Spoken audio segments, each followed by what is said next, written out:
I'd like to start with telling you what my father taught me. He said a lot of things in his life. Was a certain way, acted a certain way,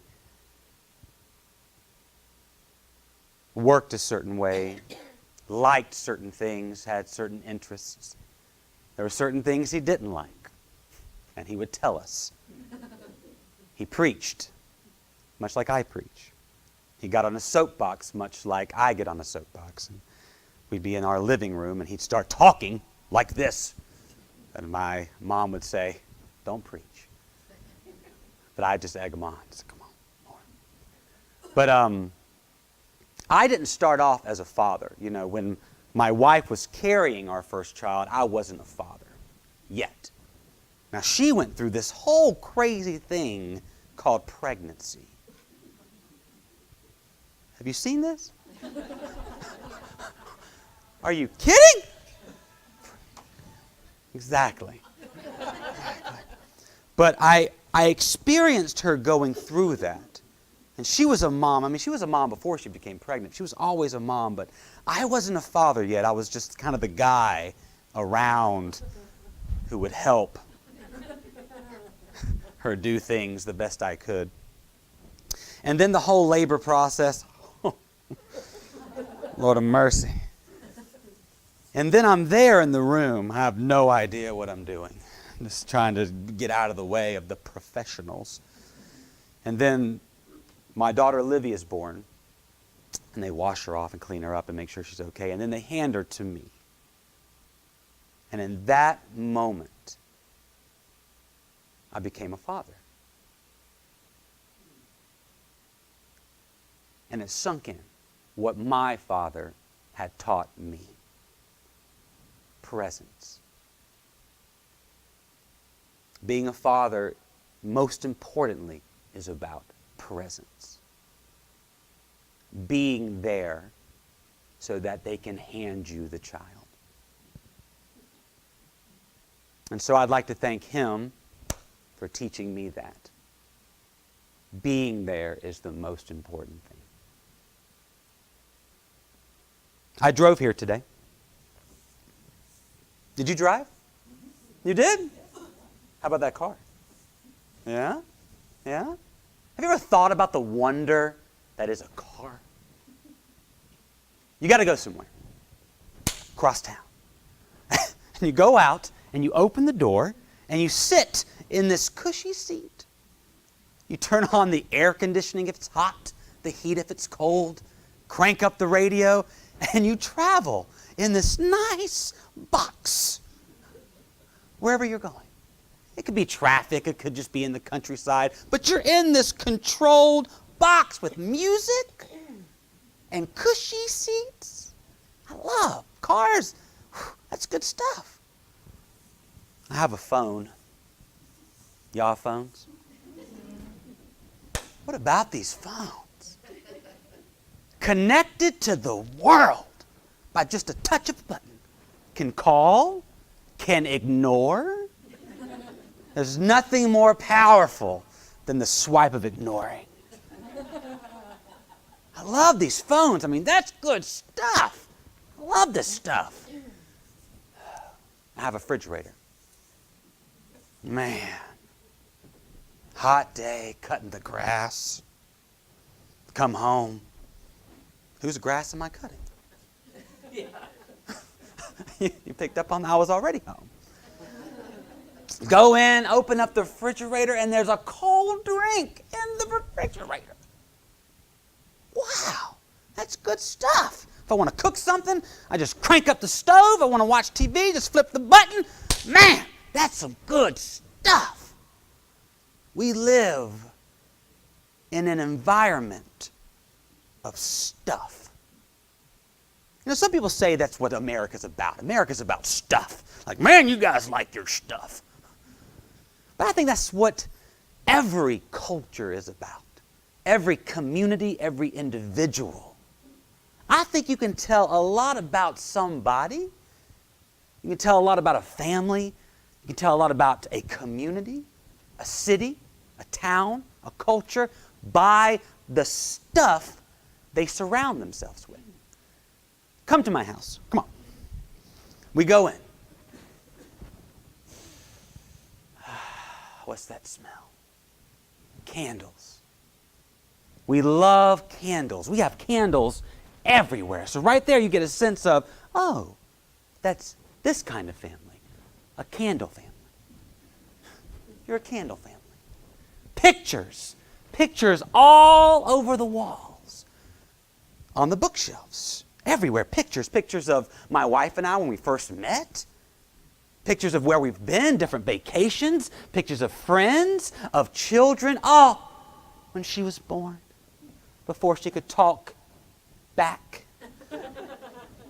There's my other daughter. There's our friends. So right there you look around my house. You see all these pictures. It's almost like a timeline. Like, oh, I know this family. You're those guys. My family always took pictures like this. My wife's family takes pictures like that. They always take a normal shot and a crazy shot, which I think is the normal shot for them. No, this is you. And you see those pictures. Oh, you're that family. Look at this stuff. Man, you got some good stuff. Tchotchkes. You guys like tchotchkes? You know what a tchotchke is? Not a Joni, a tchotchke. A tchotchke is a little something, a little figurine, something you pick up. We got tchotchkes everywhere. My wife likes fairies, little fairies sitting on rocks, flying, hanging. We have a frog with wings hanging in the corner that she's had since I've met her. Tchotchkes. We collect tchotchkes, Buddhas. Ooh, Buddhas. I have Buddhas all over my house. Hote the laughing Buddha. I've been collecting those for years, and everywhere you look, you're like, oh, it's a Buddha, it's a Buddha. He's that kind of guy. He's spiritual. He's connected. He's enlightened. Books. Man, I got some books. You guys got books? I got shelves and shelves of books. I have a shelf above the windows, like a bar, just for books. I haven't read them. But they're there, reminding me of how intelligent I am. When you come over to my house, I might sit underneath the books, just so you can see. Oh, I'm sorry, you're looking at these? Yes, those are my books. Books! Stuff! You can tell a lot about me and my family by our stuff. When I come in here. Candles. You're candle people. Electric candles. You're conscientious. Religions.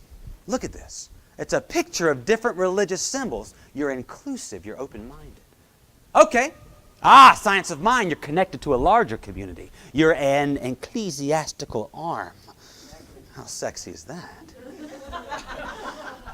A global vision. You're moving towards something.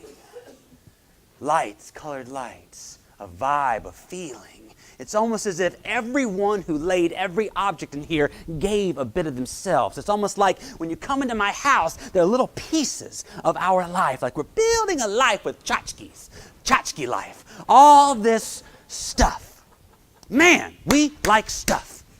Love stuff. Whew. Oh, man.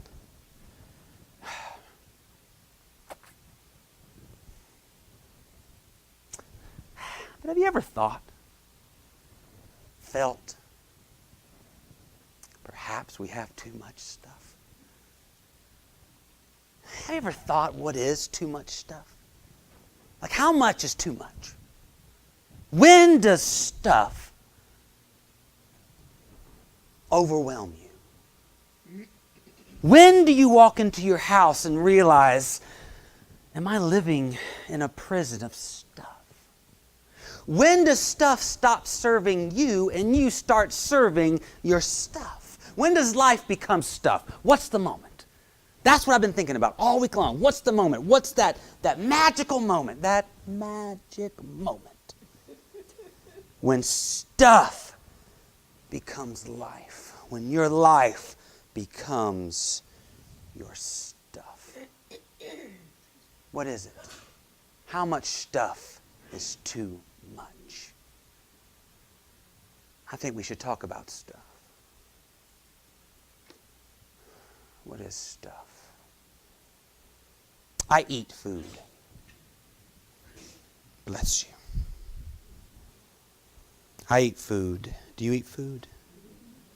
Food for nourishment. That's a good. But food can become stuff. A car, I drive a car to get somewhere. It's transportation. It's used in service of my life. But a car can become stuff.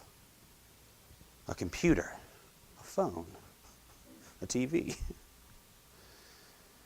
To communicate, to work, to connect, to respond, to be entertained. But all that can become stuff.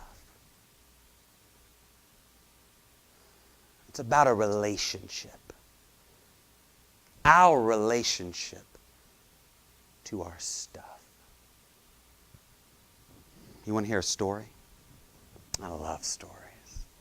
My daughter, bless her, just started reading the Gospels. She's like, I want to read the Bible. I was like, oh. Like, yay. So excited. That's wonderful. But of course, she gets my views on it, unfortunately. So when she's talking to other folks, there's only one Bible. She's like, well, there's also Upanishads. And the Bhagavad Gita. They're all just stories, you know. God's not a person. He doesn't punish anyone. He, that's just a pronoun. Yay. So she just started reading the stories. I just love stories. So I want to tell you a story. There's a traveler, someone traveling. This traveler leaves the comfort of the home and goes off into the wilderness.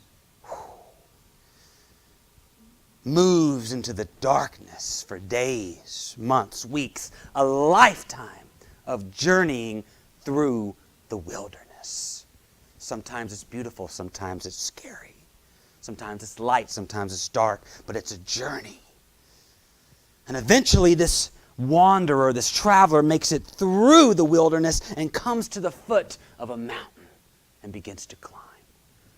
One step at a time, one rock at a time, shoes wearing thin, hair gone, a lifetime of traveling, pulling oneself up, wind, rain, hail, storm, sun, but finally makes it to the top of the mountain, stands on the summit, reaches arms out saying, I have made it to the top of the mountain.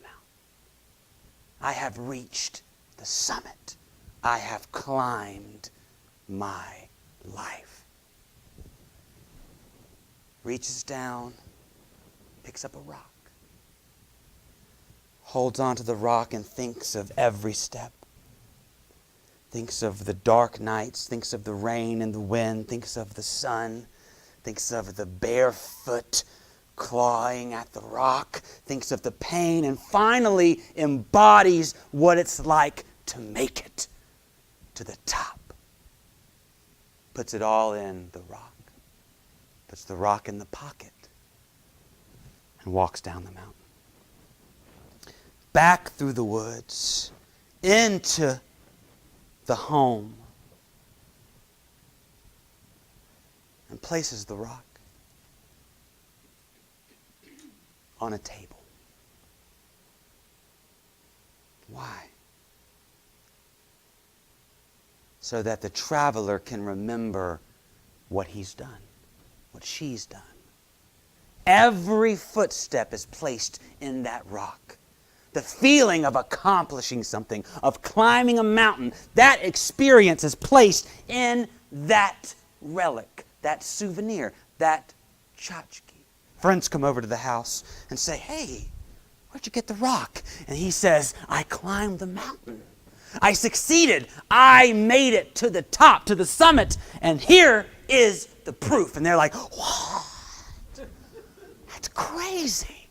So every time this traveler sees this rock, he or she experiences a bit of what it was like on that journey. We do that. We collect tchotchkes. We collect stuff. I go to the beach every year, my family and I, and we spend a week of wonderment and beauty and fellowship together. I mean, it's my wife and my children and my brother and his family and her sister and their family and my parents and her parents, and we all get along. Everyone drinks, but we all get along. And then when we're done, we come home and there's a new magnet on the refrigerator. Or there's a new postcard. Or there's a new T-shirt that says Ocean Isle Beach, North Carolina. I got crabs at Crab Shack. Tchotchkes, stuff, souvenirs. We collect rocks. We're collectors of things, of monuments that say, this is where I've been. I collect Buddhas because they're expressions of my desire for enlightenment, my desire for laughter and beauty. They're expressions of what I want to be. I collect books because I want to be smart. I want to be taken seriously. I want to be a scholar. I want to be considered wise. We collect pictures to remember our life. Look where we've been. Children, I'm a father. I'm a father. I'm a husband. I've been here. I've been there. We collect things. We collect things. I just got a new job. Not really. I'm imagining. What would it be like to have a new job? Just got a new job. You know what I'm going to do? I'm going to buy a new car. I got a car, but I want a new car. I want a Lexus. I want a Mercedes. I saw a Mercedes in the parking lot that said Benz guy. Like, really? That's who you are? You're Benz guy. I'm the guy with the Mercedes. You're the one? Okay. So I buy a fancy car, and that car is a tchotchke. It's a great bitch tchotchke that says, I am successful. I have made it. I have climbed the mountain. And there was a car up there, and it says, look at me. Look at me. 120,000 a year, 200,000 a year, 500,000 a year. And then I make more money and I get a house. Oh, a great big house. Woo! Wait, look at that house. Man, that's a nice house. Wraparound porch. Trees. Just the right amount. Not too many trees. Car in the driveway. Man. Now that's a tchotchke. Look at how successful I am. Look at me. Just look. Take it all in. Man. Stuff. Stuff. Stuff. Each part of a life that we are trying to build for ourselves. Each a reminder of where we've been, each a hope of where we want to be, each a shadow of our experiences. And that's just out here. Did you know? We collect stuff in here. Every experience leaves a little tchotchke in the mind. A fear, a hope. A belief, a pathology, a memory, a picture, all in the mind. A home full of tchotchkes. A home full of tchotchkes. I've been collecting failure my whole life. It's one of my biggest fears. That's not funny. You can't sleep. Because I sleep fine. No, I've collected fear my whole life. Little bits of failures and fears, all stored as tchotchkes in my mind. Little pictures of the things I think I should have done. All here. Am I going to make it? Anxiety. Am I going to be able to afford my daughter's college? Oh, what's she going to have to do to go to college? She better get a scholarship. She's 9 years old, and I'm like, run faster. You could be on a track team. Read more books. She's like, oh, I'm reading the Bible. Don't do that. They don't make any money. All stored in the mind. The home full of tchotchkes. And then one day, you're coming home from work. And you're in a nice car. And you get your keys out. You have my keys? That's what marriage is like. You have my keys? You have my keys? And you go to your front door. Now first you look at the house. There it is. tchotchkes out. Put it in the door. Maybe you have 3 or 4 locks. Got to protect those tchotchkes. Don't want anyone stealing my tchotchkes. And you open the door. Okay, hold on. You open the door. And you try. No, hold on. No. Okay. And you try to get in. Shouldn't have had that cupcake. No, okay. I'm going to get over it. I'll get over it. And you try to... And you no longer fit in your home. Because it's filled with stuff. You no longer feel at home because you're filled with stuff. You spent your whole life building a life. You spent your whole life collecting things from what you've experienced, and then you don't have any room to live. You see, we're under the impression that our home is our stuff. We're under the impression that our life is built by things. But a home is a home because of the space in it. A home is a home because of the space in it. A rich man came to Jesus and said, I want to inherit the kingdom of heaven. I want to experience peace, love, joy. How do I do it? And Jesus said to the rich man, sell everything you own and follow me. And the rich man said, bye.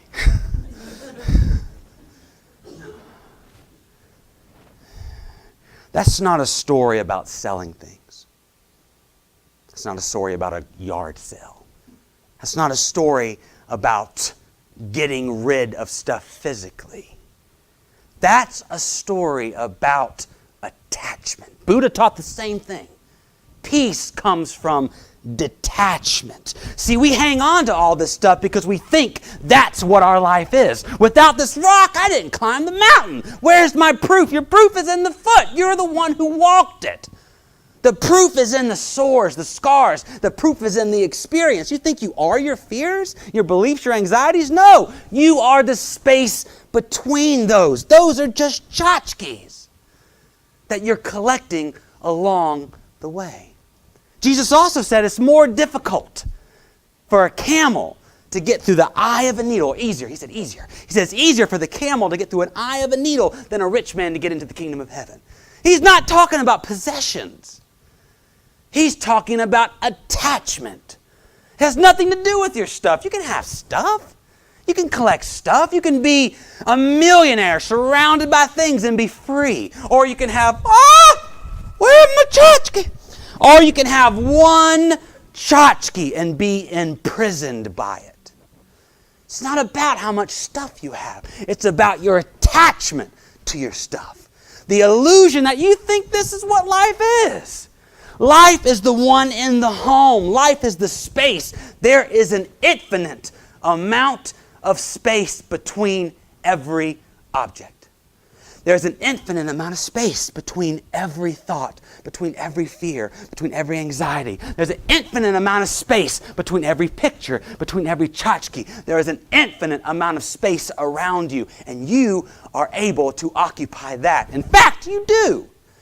That is what life is about. The purpose of life is to figure out why you're here. But you're never going to know what life is if you're focused on the stuff. Life is the space. Life is the space. Do you guys know about spiritual stuff? We're at the Spiritual Center. Of course we know about spiritual stuff. Spiritual stuff. The good stuff. Peace, love, joy. That's the spiritual stuff. Peace is the absence of motion. Peace is the absence of movement. Peace is what is there beneath all the sound. You know, you heard those bells earlier, the purpose of that meditation is not the sound. The purpose of that meditation is the silence that that sound takes you into. The sacred Om. Om. The power of the Om is not in the Om. The power is in the breath between the Oms. The Om is the stuff. The Om is the tree, the person, the life, the fear, everything that arises. The silence is the space between all that. The space where we find peace, love, spiritual stuff. Love is the recognition of yourself and another. Our stuff makes us different, and that's great. I love that I have unique stuff. I love that I am a unique being. I love my uniqueness. But love is what binds us because my space is your space. It's all the same space. That infinite amount of space is here around us, between us, and when you get into that, you experience love and joy. Every experience is joyful for God. Every step on the journey, every rock, every thought, every fear, every sadness, every anxiety is a gift. And joy is the experience of that gift. You can experience joy in the midst of sorrow. In the midst of mourning, you can experience joy. Joy is the experience. But you can only find it in the space. Your spiritual bank account, it only works if it's empty. Spiritual bank account, it only works if it's empty. Cultivate space every day. Give yourself time to be, to sit in your home and do nothing. And be in that space. Give yourself time to be in that space. Thoughts are going to come and go. Actions come and go. Cars, people. But there's always an infinite amount of space between them. You can be in the middle of Manhattan in rush hour. That's fun. And there's still an infinite amount of space in there. Subway, rush hour. Plenty of space. There's an infinite amount of space between every thought, between every object, and that's where you exist. Cultivate space. Give yourself time to breathe. Just be. It sounds like such an easy practice. That's why everyone does it. You know how hard it is just to sit, just to stand, just to be, just to go out in your backyard and just be for a moment? Allow the thoughts to come and go, but just be in space.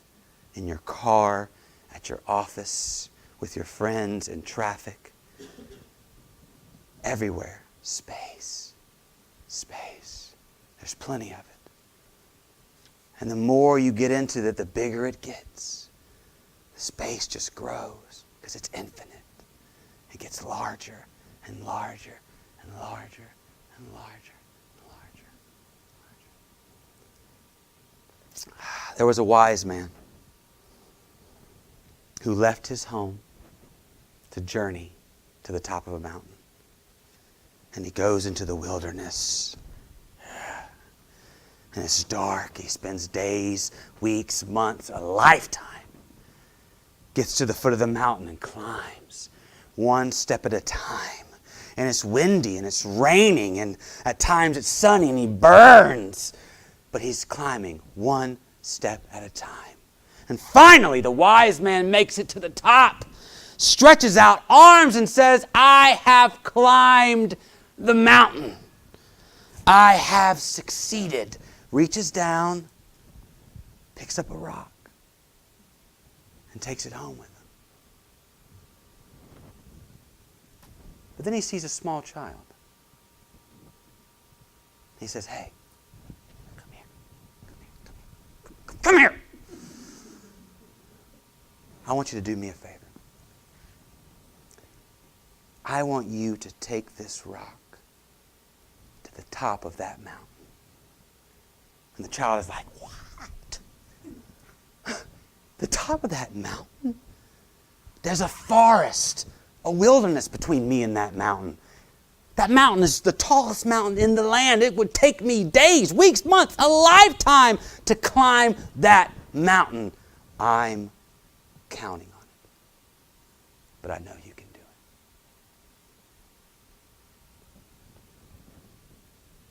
Space. Space. Every footstep. Every tchotchke.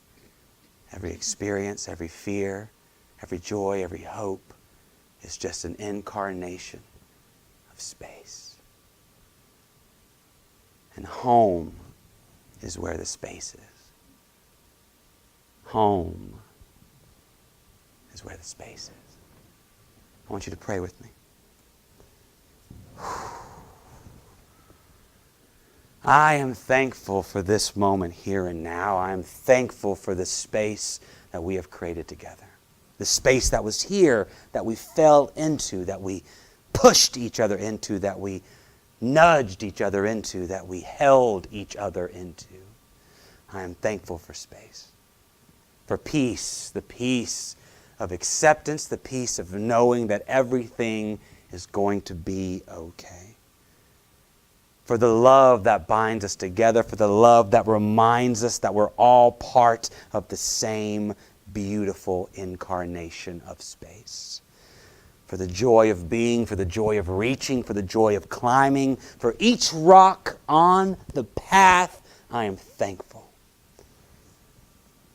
Maybe I take a rock with me, maybe I don't. But I am thankful for the journey and for the space. There's so much space.